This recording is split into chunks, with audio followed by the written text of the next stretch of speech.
Every single strategic decision you make should be framed by these three questions if you're doing it right. If not, you're probably being sold expensive product you don't need.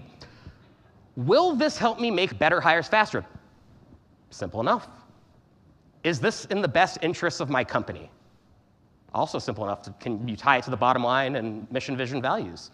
And finally, people trust people, but people don't trust people who don't have data, right? So as they say, in God we trust, all others bring data. Does data support my decision? You have to have the numbers to back up your claims. We just implemented this system. We need to go out to search. If you don't have the numbers to back it up, then you are actually hurting your recruiter brand, right? So I'm going to tell some truisms right now. Recruiting cannot fix a broken culture as much as we would like to try with employer branding and other stuff. There's no such thing as a completely monolithic culture. It varies department by department, business unit by business unit, individual to individual. But if it's broken, bringing in different people is just going to change it. It's not going to fix it. So looking at that, right, why do people leave companies? Number one reason is limited career and promotion opportunities. And number two is supervisor lacks respect and support. You're not going to change number one as a general rule, which is a little bit disingenuous because every single employer brand case study or website you'll ever come across emphasizes this isn't a job, it's a career. Once you get into the company, you can move up and around, you can do anything. It's all aspirational, but at the end of the day, if we're unable to deliver that, it's another thing that's hurting our recruiter credibility. The good news is on their way out, it'll make it harder for the other guy to poach your candidates, right? So you just have to kind of align what you're talking about, what you're saying, be fully transparent. If it is just a job, if you are looking to put a butt in a seat, you're going to find that butt. But at the same time, don't promise them that they're going to go up to the C-suite anytime soon if that's not realistic. Okay, to that end, though, when we look at how we're spending our time and our resources, for all the efforts that we do, how many people in here, the first thing that they do when they open a requisition is search in their ATS or HCM? Anyone? Yeah, a couple of hands, and good for you guys, right? So while we're promising these internal transfer opportunities, we're spending a huge amount of time continually refilling a funnel with people through external sourcing without ever really looking inside the organization first. But if you break it down, we want to be efficient at our jobs and effective, right? 50% of all interviews, period, across the board are internal. But we spend almost no time looking internally for candidates. When it comes to hires, 59% are internal mobility, intern conversions, contractor conversions, and that sort of thing.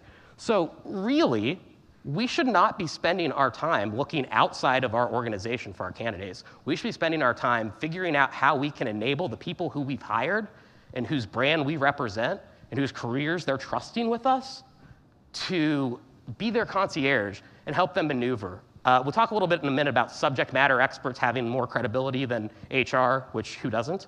But at the same time, everyone here has one really important subject matter that they're an expert in that everyone's interested in. And that is how to build and maintain a career, and particularly within your company. So if you don't think that people in your organization are interested in that, you might try to ask them. You'd probably find out differently. Again, everyone's got a strategic sourcing or employer brand or name your function. At the same time, only a few companies, 12%, have a well-defined program for career opportunities. Or 12% have no way to hire internally whatsoever. So we're putting up barriers to the major reason why people leave. Recruiters don't control who gets paid, right? That's always the thing. Like, I could get this candidate, but they're out of range, right?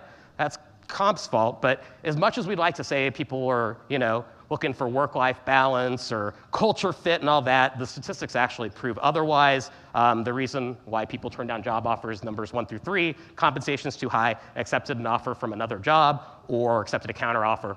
I would argue that all three of those are probably compensation-driven. So you're not going to be able to fix that, right? You may be able to get around it fairly quickly, but whatever.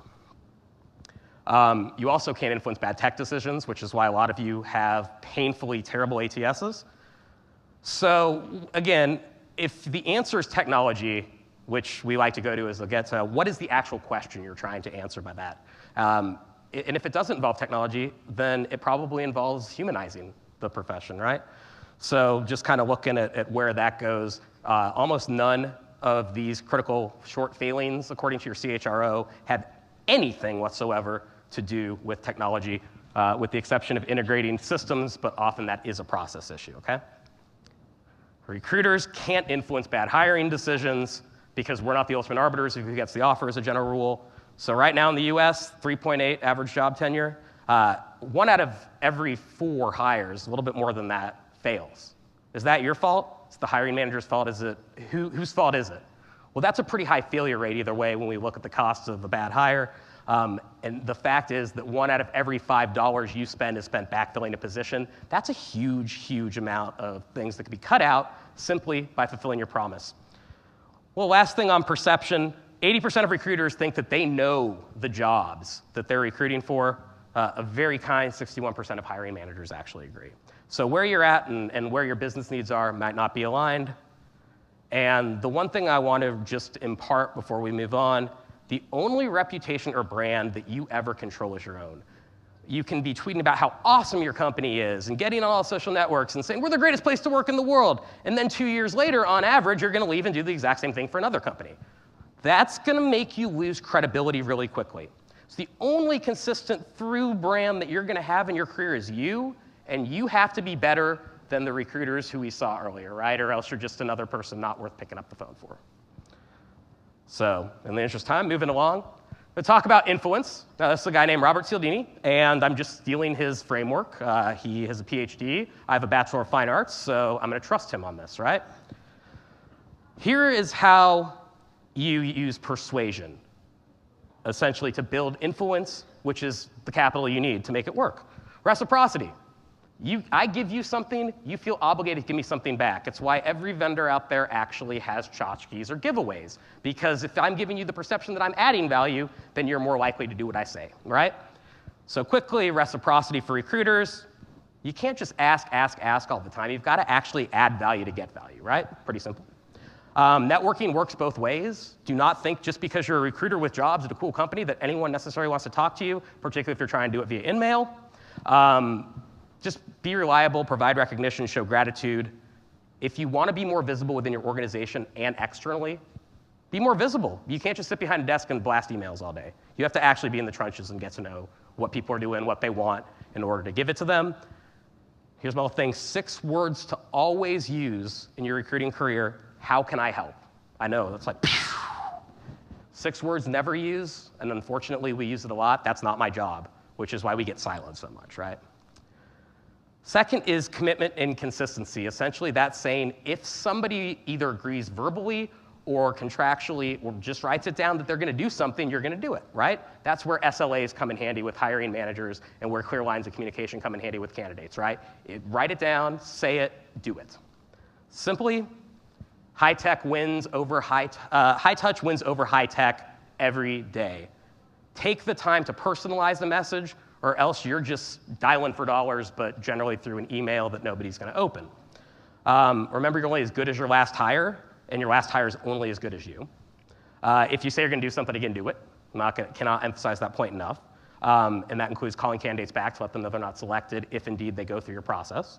And timelines are not just suggestions, right? Which is why days to fill keeps going up and up and up. Like, make sure that you're able to get a hard deliverable from your hiring manager in terms of when they're going to start reviewing resumes each step of the process. Make sure they commit to that. And with the theory of commitment and consistency, they're likely going to do it, and you're going to shorten your time to fill.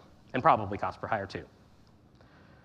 Next is social proof, which is kind of more than social media, but essentially this says that people, if they see other people doing something, they're more likely to do it too, right? So that said, social media is not a strategy, okay? Social recruiting is not a strategy.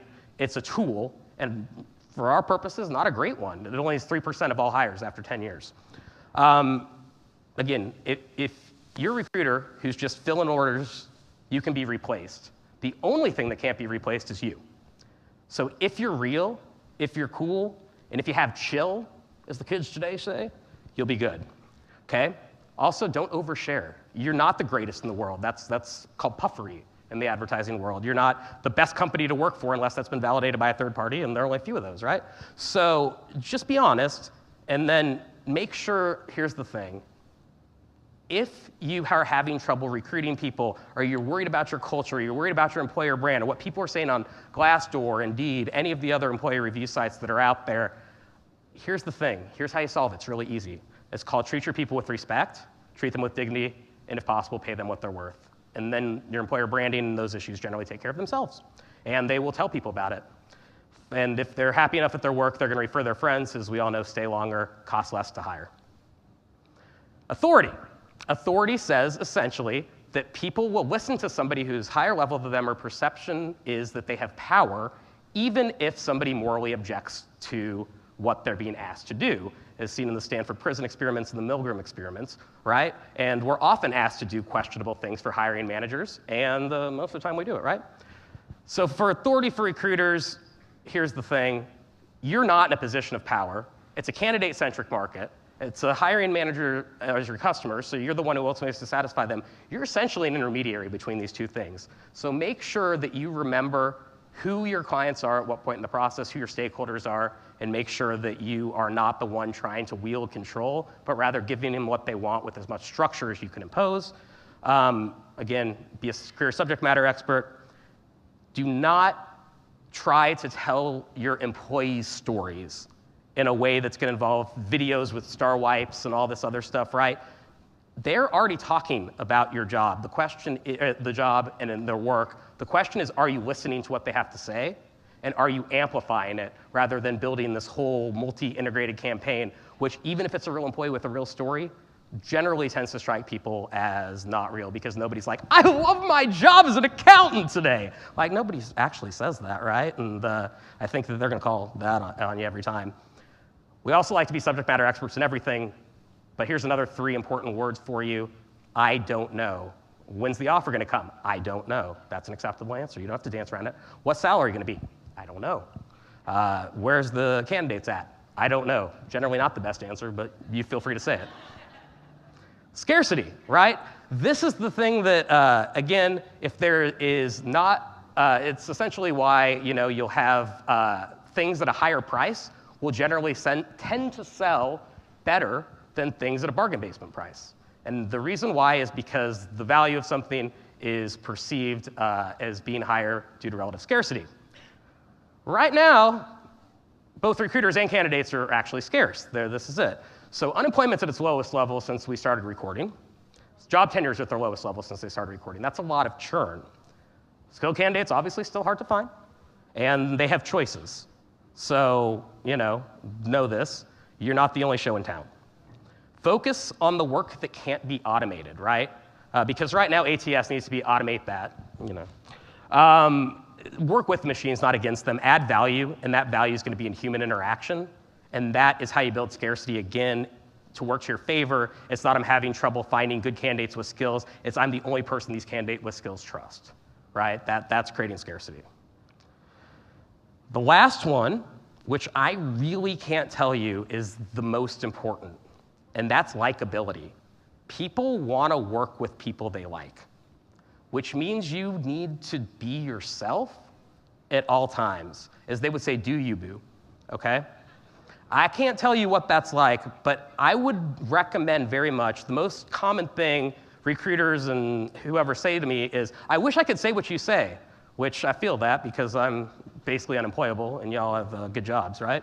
But do remember that at the end of the day, if you're yourself, you're going to be the ultimate screen for culture, and you're going to be the ultimate screen for people you have to answer. These are going to be future coworkers, right? All of your candidates are at some level going to be future coworkers. Is this somebody that you would want to hang out with, spend half of your waking life with? If the answer is no, like you both are going to figure that out real quick. Sometimes you just don't jibe, right? So 4 takeaways here. Know the business, know the data, know the people. Most importantly, know yourself.